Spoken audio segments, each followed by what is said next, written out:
अब हम लोग देखते हैं राज्य के स्वरूप के उदारवादी परिप्रेक्ष्य। यहाँ पर हम देखते हैं कि राजनीतिक सिद्धांत में जब इसकी उत्पत्ति की बात होती है, राज्य की उत्पत्ति की, तो इसे सिद्धांतकारों ने, विचारकों ने प्राकृतिक अवस्था के नजरिए से देखा है और माना है कि यही वह प्रारंभिक अवस्था था जहां कि लोगों को सुरक्षात्मक व्यवस्था की आवश्यकता थी और इसकी व्यवस्था लोगों ने राज्य के रूप में की। लोगों ने अपने जीवन की रक्षा के लिए, संपत्ति की रक्षा के लिए, अपने व्यक्तिगत हित की रक्षा के लिए राज्य का उत्पत्ति में सहभागी बने। और उदारवादी परिप्रेक्ष्य का सीधा सा मतलब है कि राज्य का निर्माण सभी व्यक्तियों ने मिलकर किया है और व्यक्तिगत लाभ नहीं, व्यक्तिगत लाभ के साथ साथ सामूहिक लाभ भी एक उद्देश्य रहा है। यहाँ पर राज्य एक साधन के रूप में है और व्यक्ति साध्य के रूप में है, व्यक्ति साध्य के रूप में है। हालांकि बाद में इस दृष्टिकोण के अंतर्गत यह बात भी आ जाती है कि कहीं न कहीं राज्य एक आवश्यक बुराई है। यह भी देखने वाली बात है कि उदारवादियों ने राज्य को तभी स्वीकार किया जब उसने देखा कि मानव प्रकृति एवं इसके न्याय के सार्वभौमिक स्तर के प्रति यह विचारधारा एक उदार दृष्टिकोण रखता है।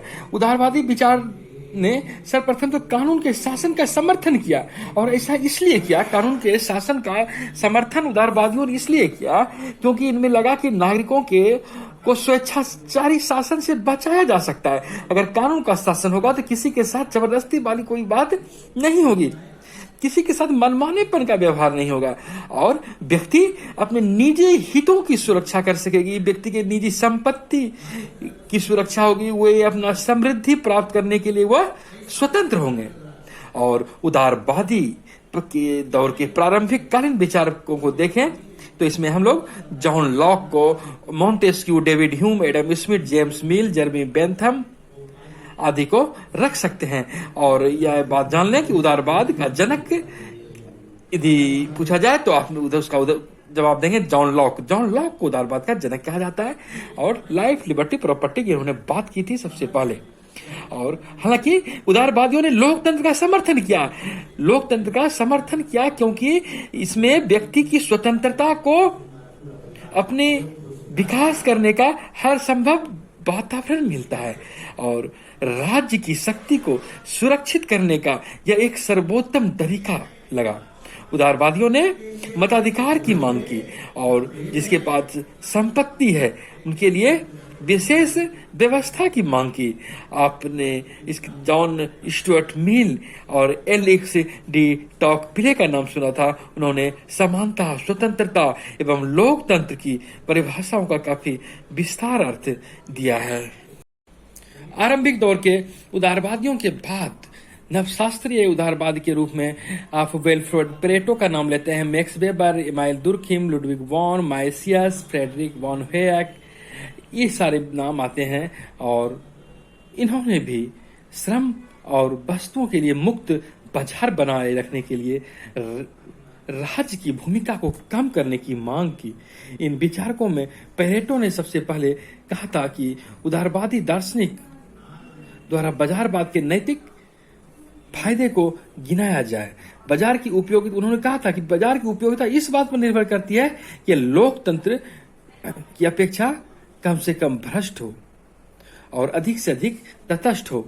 और ऐसा इसीलिए कि राज्य तटस्थ रहेगा, लोग व्यक्ति को अपने विकास करने का हर संभव स्तर में, हर संभव उसको उपाय होगा, सुविधा मिलेगी और विकास का उसे ज्यादा अवसर प्राप्त होगा, वे अपने को उत्तम स्थान ला सकते हैं।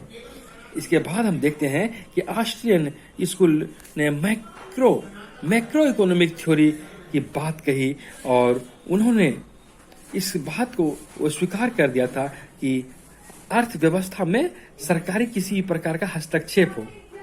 मैक्स वेबर की बात करते हैं तो उन्होंने भी इसी का पक्ष लिया। हालांकि कालांतर में देखते हैं 20वीं शताब्दी के आते आते तो फिर उदारवादियों का भी दायरा काफी व्यापक हुआ।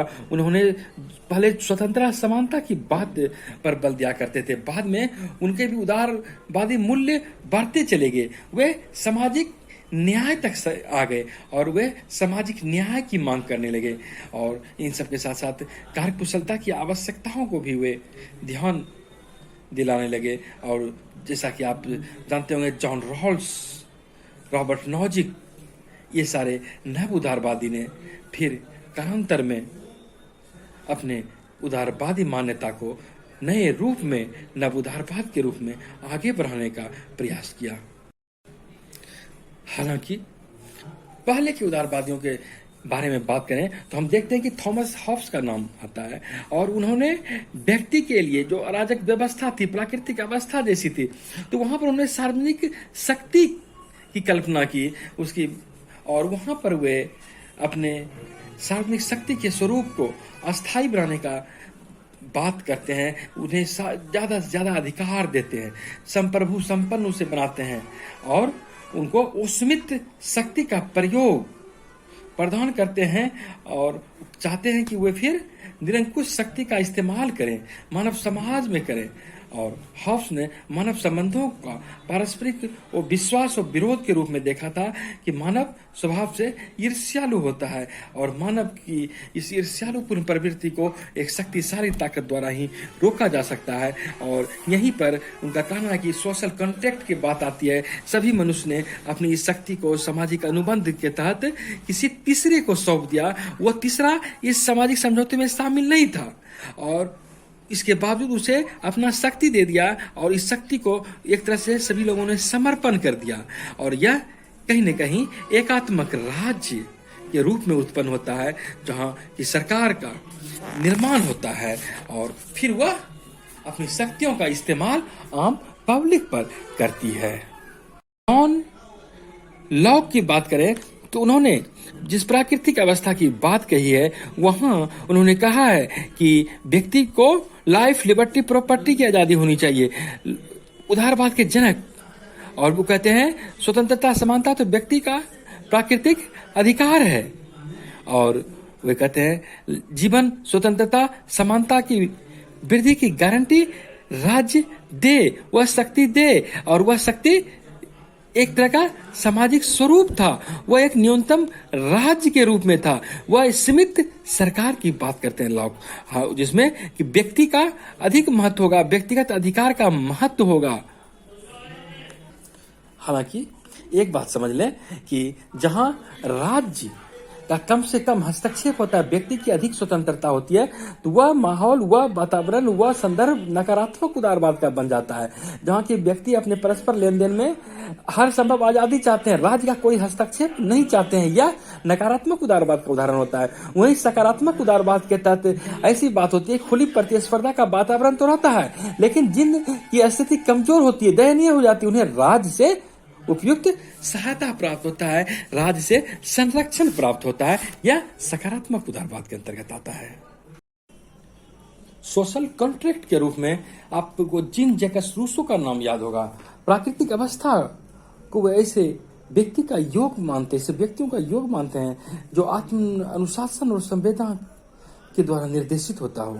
वे कहते हैं कि व्यक्ति के मध्य अहंकार और संपत्ति में विभिन्नता होती है, जिससे क्या होता है, असमानता का जन्म होता है, लोगों में विद्वेष का वातावरण बनता है। फलता क्या होता है, नारी समाज एक युद्ध जैसी स्थिति में आ जाता है। इसके पश्चात सब लोग मिलकर, आपस में मिलकर सामाजिक समझौता करते हैं। सबों का हित एक जैसा होता है, वह हित फिर सामान्य हित बन जाता है, जनरल विल के रूप में बन जाता है, और वह समझौता करके फिर अपने ऊपर उस नियम को लागू करवाता है। रूसो ने प्रतिनिधि संसदीय लोकतंत्र के स्थान पर सहभागी लोकतंत्र का समर्थन किया था, और रूसो की स्वशासन की अवधारणा बहुत ही उत्तेजक थी एवं उदार लोकतंत्र की विवादास्पद मान्यताओं के लिए कहीं न कहीं यह एक चुनौती जैसा दिखता है। हालांकि लोकतंत्र एक विशेष प्रकार के राज्य का नाम है जो केवल कभी कभी ही नागरिकों के प्रति जवाबदेह भी होती है, ऐसा हेल्ड का मानना रहा है। आपने जेरमी बेंथम का नाम सुना होगा। अधिकतम लोगों का अधिकतम सुख, greatest happiness of the greatest number, Jeremy Bentham. और बेंथम कहते हैं कि राज्य तो एक आदर्श है, आधुनिक राज्य का विचार एक आदर्श के रूप में देखते हैं और राज्य को एक कानूनी सत्ता के रूप में देखते हैं, और व्यक्तिवाद उनकी नजर में एक तरह से नैतिक आधार प्रदान करते हैं। और वे स्वतंत्रता के स्थान पर, व्यक्ति को स्वतंत्रता तो चाहते ही है, पर इसके स्थान पर कल्याणकारी भावना को रखते हैं और कल्याण को ही राज्य का अंतिम उद्देश्य मानते हैं कि राज्य का उद्देश्य है कि लोगों का कल्याण करना। और वो ऐसी संस्था के निर्माण पर जोर देते हैं जो कि कानूनी व्यवस्था का समर्थन करे, कानूनी व्यवस्था में रहते हुए कल्याणकारी भावना का क्रियान्वयन हो, और विशेष रूप से सार्वजनिक सेवा की भावना हो या नौकरशाहीकरण जैसी बात हो, वे कानूनी रूप में हो, एक निरंतर चलता रहे, विविधता के साथ ही रहे, लेकिन उस परिवर्तन का अनुसरण प्रक्रियागत तरीके से मानता रहे। और बेंथम उपयोगितावाद की बात करते हैं। आधुनिक उदारवाद की दृष्टि से यह उपयोगितावाद अत्यंत ही व्यक्ति के लिए मायने रखता है और बेंथम को उपयोगितावाद का प्रवर्तक भी कहा जाता है। और बेंथम इंग्लैंड के रहने वाले थे, जैसा कि आपको पता होगा। और बेंथम ने पूर्ण अधिकार, पूर्ण प्रभुसत्ता, पूर्ण न्याय जैसी बातों को के संदर्भ में कहा यह संकल्पना सामाजिक जीवन के आधार से मेल नहीं खाती है। मानव जीवन में तो केवल एक ही पूर्ण मानदंड लागू होता है और वह है इष्ट सिद्धि की। अतः सार्वजनिक नीति के एक ही कसौटी पर कसना चाहिए कि अधिकतम लोगों का अधिकतम सुख। अधिकतम लोगों को किस बात से अधिकतम सुख मिलता है? सुखवाद का सिद्धांत। जैसा कि बेंथम के पहले एक दार्शनिक थे एपिक्यूरस, उन्होंने सुखवाद का सिद्धांत दिया था। और ये भी कहते हैं उसी सिद्धांत को आगे बढ़ाते हुए कि प्रकृति ने मनुष्य को दो शक्तिशाली स्वामियों के नियंत्रण में रखा है, जिसके नाम है सुख और दुख। सुख दुख के अलावा कुछ नहीं है, और मनुष्य सदैव सुख को पाना चाहता है, दुख से बचना चाहता है। जो बात सुख को बढ़ाती है और दुख को रोकती है या कम करती है, उसे ही उपयोगिता कहा जाता है। जो बात सुख को बढ़ाती है, दुख को कम करती है, वह व्यक्ति समझता है कि वह मेरे उपयोग का है, और इसी संदर्भ में उसे बेंथम ने उपयोगिता का नाम दिया है। सामाजिक समझौते और समान इच्छा के बात वे नहीं करते हैं, बल्कि बेंथम ने तर्क दिया है कि समुदाय का हित पृथक सदस्यों के हित का एक जोर होता है। उदारवादी विचारक के कट्टर समर्थक के रूप में एडम स्मिथ का नाम भी आता है। आप जानते होंगे कि अर्थशास्त्र जनक एडम स्मिथ को कहा जाता है। उनका जन्म 1723 को और मृत्यु 1790 में हुई थी। फादर ऑफ इकोनॉमिक्स कहा जाता है। और उन्होंने वो हस्तक्षेप का सिद्धांत दिया था, लेसेज फेयर का सिद्धांत दिया था। फादर ऑफ इकोनॉमिक्स कहा जाता है। और उन्होंने अपनी जो कृति थी उनको कहा था वेल्थ ऑफ नेशन, राष्ट्र की संपदा महत्वपूर्ण कृति है। और एडम स्मिथ ने वो हस्तक्षेप की नीति का समर्थन किया है। वो हस्तक्षेप का अर्थ है कि राज्य व्यक्ति के किसी मामले में हस्तक्षेप नहीं करेगी। और एडम स्मिथ ने आर्थिक मानव की बात कही है। उनका कहना है कि प्रत्येक व्यक्ति आर्थिक होता है, प्रत्येक व्यक्ति में व्यापार की सहज प्रवृत्ति होती है, और प्रत्येक व्यक्ति चाहता है कि वो अधिक से अधिक लाभ करे, और इस सामान्य हित वो अपने स्वार्थ भावना के रूप में सामान्य हित को बढ़ावा देती है। और इससे सरकार, व्यापारी, कामगार सबों को फायदा होती है। और जब व्यापार को फायदा होता है तो कामगार को फायदा होता है, सरकार को फायदा होता है। इससे राष्ट्र के स्तर पर की संपत्ति, राष्ट्रीय संपदा में भी वृद्धि होती है। एडम स्मिथ ने उद्योग या व्यापार को स्वतंत्रता की बात कही, जिसे पूर्ण स्वतंत्र छोड़ दिया जाए, और इसके लिए उन्होंने प्राकृतिक स्वतंत्रता का जिक्र किया। नेचुरल लिबर्टी का नाम उन्होंने देता है। और राष्ट्रीय समृद्धि के लिए इस नेचुरल लिबर्टी को वे अनिवार्य मानते हैं। वे कहते हैं कि कोई व्यापारी अपने स्वार्थ, अपने हित की पूर्ति जितनी अच्छी तरीके से कर सकता है, उतनी तरीके से कोई दूसरा नहीं समझ सकता, कोई दूसरा नहीं कर सकता। यही इसीलिए सरकार को उद्योग के मामले में हस्तक्षेप ही नहीं करना चाहिए, उसे तो वो हस्तक्षेप की नीति का अनुसरण करना चाहिए। तो फिर अगर बात होती है कि राज्य का काम क्या है, सरकार का काम क्या है, तो वह कहते हैं सरकार का 3 ही काम है कि उसे राष्ट्र की रक्षा करनी है। कोई विदेशी राष्ट्र आक्रमण न कर दे, इससे रक्षा की जाए या काम काम राज्य का होना चाहिए। न्याय का परिवर्तन करे हुआ, अर्थात किसी दूसरे व्यक्ति को उसके अत्याचार से संरक्षण प्रदान करे, कोई किसी के खिलाफ अत्याचार न करे। यह रोकना सरकार का काम है, न्याय से रोकना सरकार का काम है। और तीसरा, सार्वजनिक निर्माण के कार्य करे।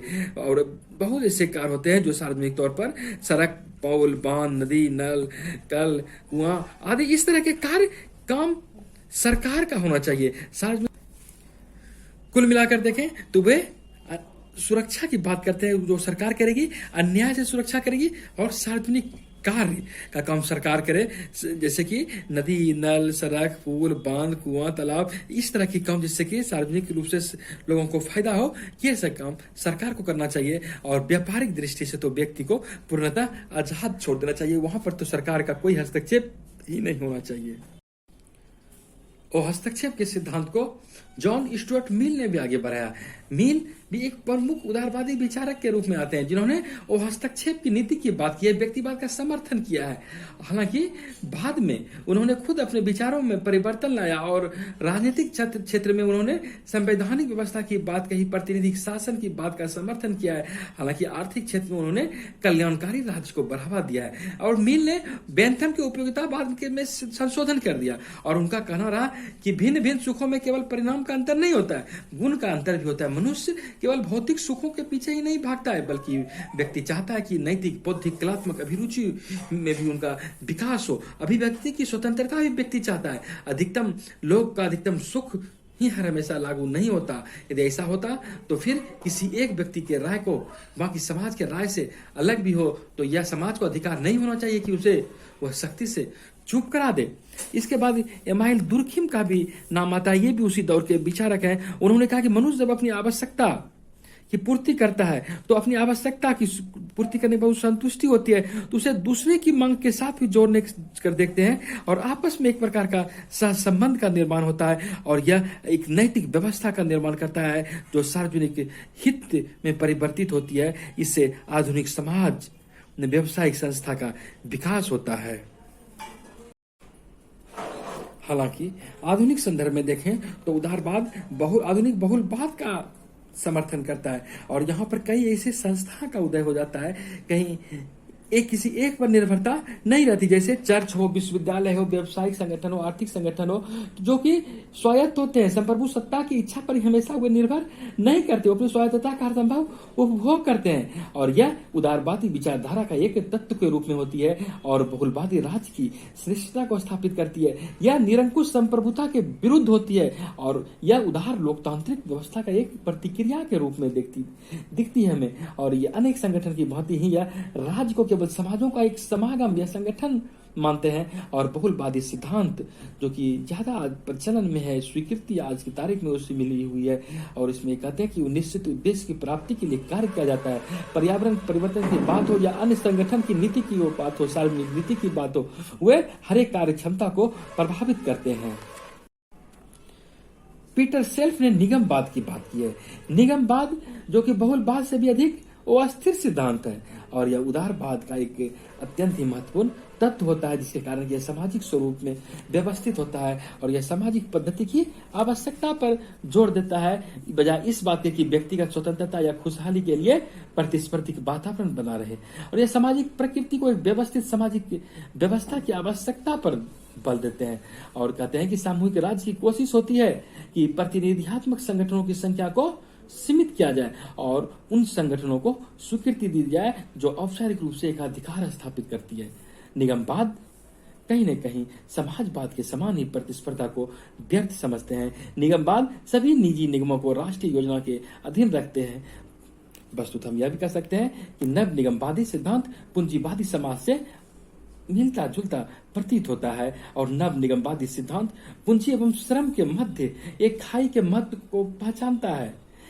और दूसरी ओर यह भी कह सकते हैं बहुलवादी सिद्धांत राज्य को एक तटस्थ संस्था मानता है, निगम को स्वतंत्रता देती है, हर संभव स्वतंत्रता देती है और राज्य को सिर्फ इतना ही उसके अपेक्षा रखती है वह हितों की मध्यस्थता करे। नव निगमवादी यह भी सुझाव देते हैं कि राज्य को तटस्थता से ऊपर उठकर कार्य करने चाहिए। नव निगमवादी सिद्धांत का केंद्रीय तत्व नागरिक समाज है।